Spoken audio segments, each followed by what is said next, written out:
The U.S. Secretary of State Antony Blinken has made comments in Brussels related to the war on Gaza.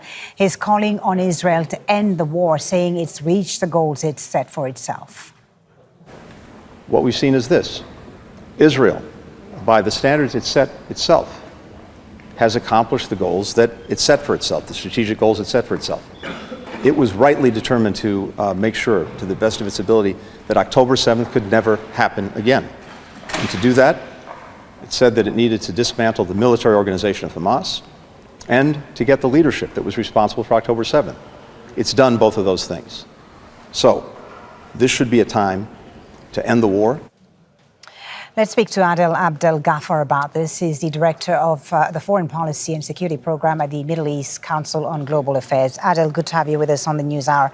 What do you make of these comments from Blinken just in the last few minutes? How significant are they? And Israel, is it likely to heed this call, especially from an outgoing U.S. administration?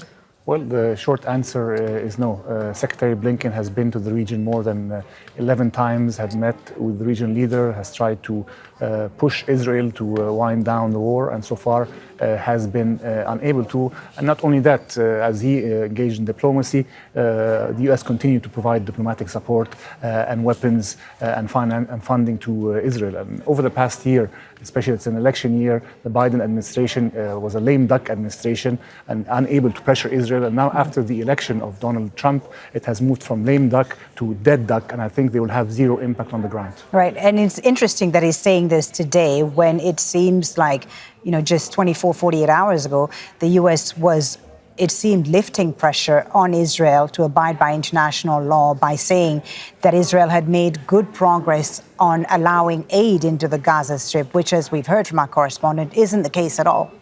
Yeah, and as we've seen really from the ground that there's actually, the Israelis are using starvation as a tool of war in Gaza. And this is, in effect, a war crime. But in the same time, the U.S. continues to provide this diplomatic cover. But the facts on the ground speak for themselves. There are starving children, starving babies on the ground, and nobody's able to help them. Yeah, you talked about the Trump administration, the incoming U.S. administration.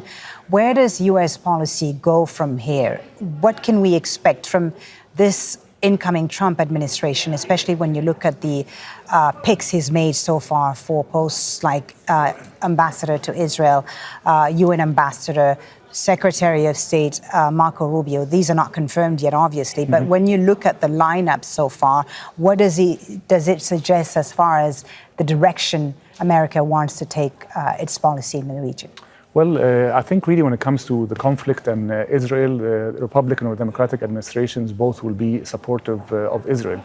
And these appointments also highlight that they will also be hawkish when it comes to not only Gaza, but also on Iran. But also on the other hand, I think Trump's tendencies, he wants to wind down conflicts, and he's coming up to his inauguration. He will want to focus on his crowd sizes, the pageantry of the inauguration and so on. So I think for these selfish reasons, he will want the conflict to wind down. So do you think that when he says that he wants Netanyahu to end the conflict, he doesn't want any wars, is he sincere about that? And do you think that Netanyahu hears that sincerity and might actually heed his call rather than Biden's? I would think he's sincere, but for his selfish reasons, and to focus inward on this America First policy. But also from Netanyahu's side, I think also he would want to give Trump some sort of diplomatic win as he starts the new administration and on this type of footing. And also we have to look at the Israeli economy. The Israeli economy is suffering in terms of GDP growth, employment, and so on. So I think also from an Israeli perspective, they also want to end the conflict, especially that they're really under pressure in the north on the Hezbollah front, if less so on the Gaza front. Now, what about